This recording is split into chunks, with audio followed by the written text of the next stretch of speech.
Assalamualaikum warahmatullahi wabarakatuh. Nama saya Karina Mardiana dari kelas 2A D3 Akuntansi dengan NIM 2201072054. Di sini saya akan menyampaikan materi tentang Safe Deposit Box atau SDB.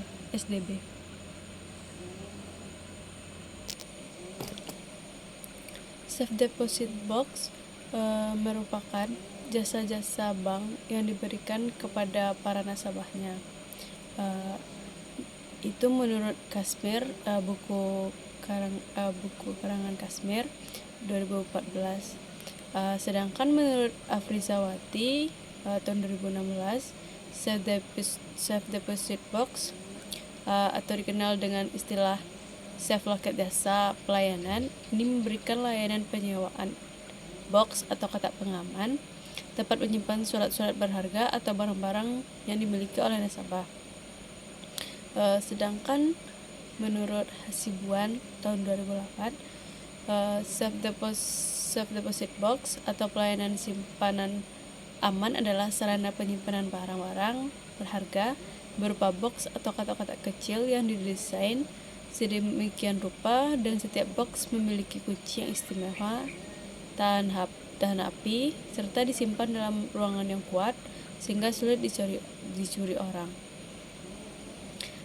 Dari beberapa pengertian di atas dapat disimpulkan bahwa Safe Deposit Box yaitu pelayanan jasa yang diberikan kepada nasabah untuk menyimpan barang-barang berharga yang disimpan dalam ruangan yang aman.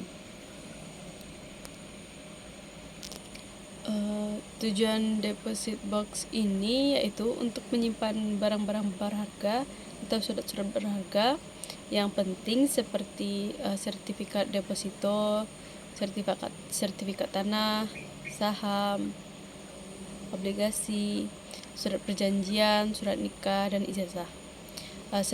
Juga seperti paspor dan surat-surat dokumen lainnya seperti akte kelahiran. Untuk menyimpan harta atau benda berharga lainnya seperti mutiara, berlian, intan permata, dan emas juga bisa. Untuk menjaga keamanan barang yang disimpan dan untuk memberikan rasa aman bagi penggunanya. Fungsi Safe Deposit Box atau SDB ini yaitu menjamin kerahasiaan barang-barang yang disimpan karena pihak bank tidak perlu tahu isi Safe Deposit Box tersebut selama tidak melanggar peraturan yang telah ditetapkan sebelumnya. Fungsi selanjutnya itu menjamin keamanan dokumen nasabah. Hal ini disebabkan peralatan keamanan yang begitu canggih. Safe Deposit Box terbuat dari baja yang tahan api. Terdapat 2 buah kunci di mana Safe Deposit Box ini hanya dapat dibuka dengan kedua kunci tersebut, yang masing-masing dipegang oleh bank dan nasabah, serta tidak dapat dibuka oleh salah satu pihak apakah nasabah pemegang Safe Deposit Box maupun bank. Dan kunci tersebut tidak dapat diduplikatkan dengan mudah. Selanjutnya yaitu mekanisme Safe Deposit Box. Prosedur pembukaan deposit box ini yang perlu dilakukan yaitu calon nasabah Safe Deposit Box harus mengajukan permohonan kepada bank. Selanjutnya calon pengontrak harus menandatangani surat perjanjian dan spesimen. Yang ketiga, pengontrak harus membayar terlebih dahulu uang kontrak. Selanjutnya pengontrak harus mengembalikan kunci box apabila kontraknya telah habis.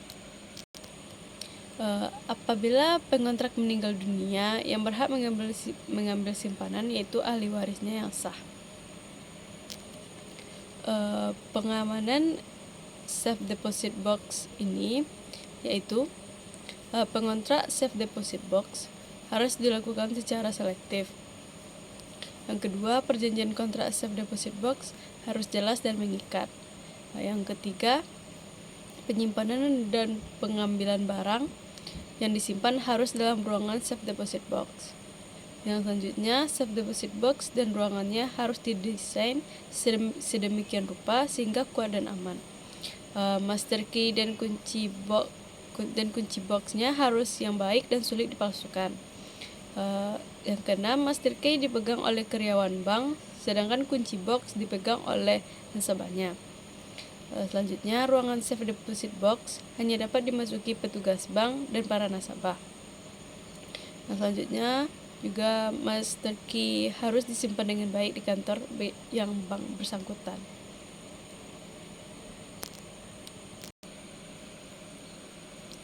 Biaya-biaya untuk penyimpanan safe deposit box ini, yang pertama, biaya sewa yang besarnya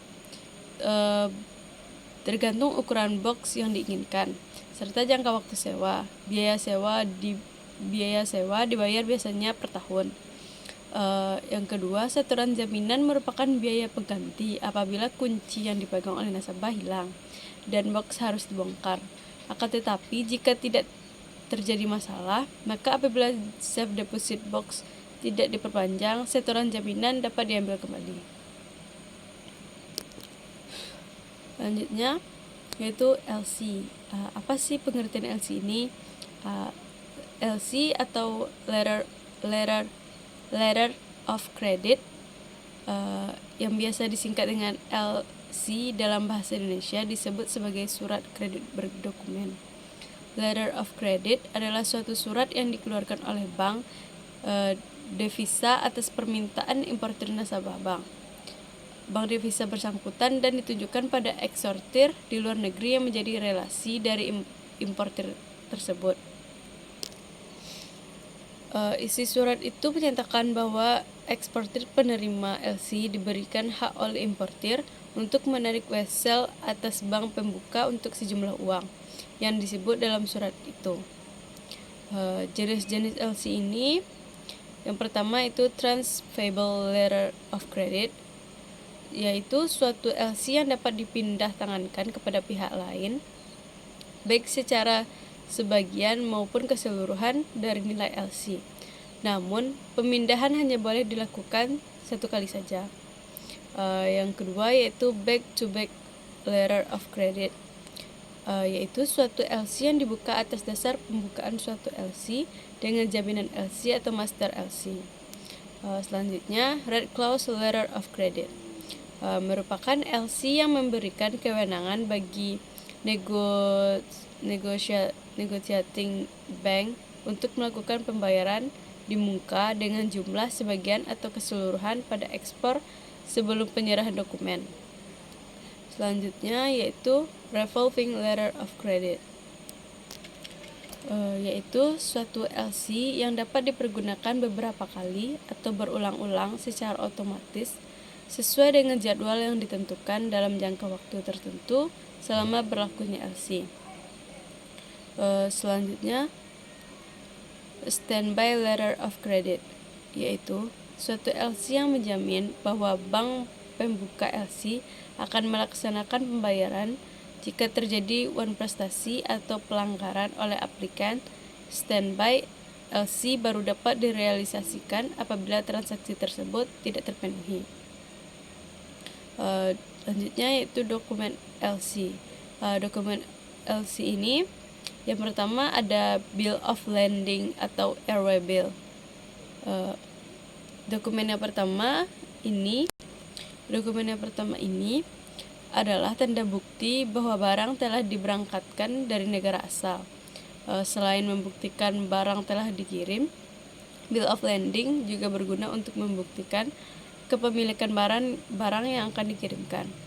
Yang kedua yaitu faktur tagihan. Faktur ini berisi nama dan juga harga barang yang dikirim oleh eksportir dokumen. Ini juga dapat dipakai sebagai bukti transaksi yang sah. Yang ketiga yaitu asuransi. Barang yang dikirim ke luar negeri harus diasuransikan. Asuransi berguna untuk menjamin keselamatan barang sampai ke tujuan.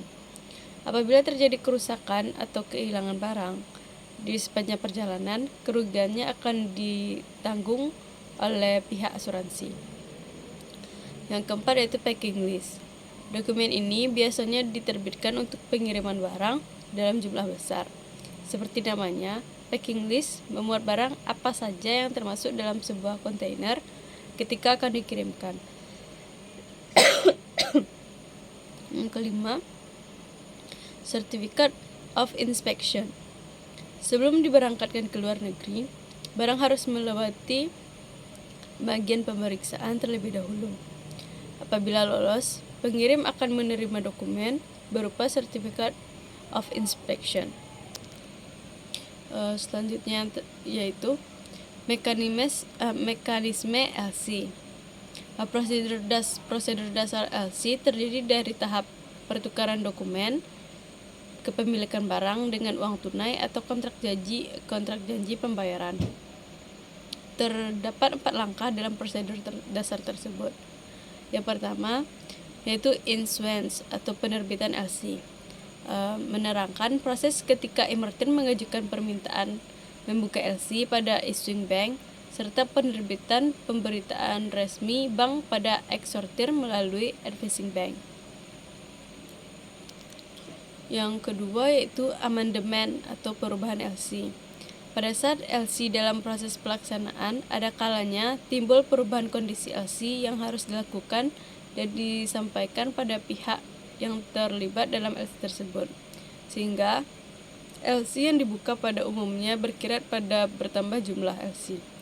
Perpanjangan tanggal perkapalan, perpanjangan masa berlaku LC, perpanjangan tanggal negosiasi, bertambah atau berkurang jumlah barang, syarat-syarat pembayaran, dokumen-dokumen yang tidak tersedia.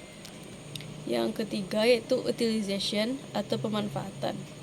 Menjelaskan tentang prosedur pengiriman barang oleh eksportir, transfer dokumen dari eksportir ke importir, melalui bank dan transfer pembayaran dari importir.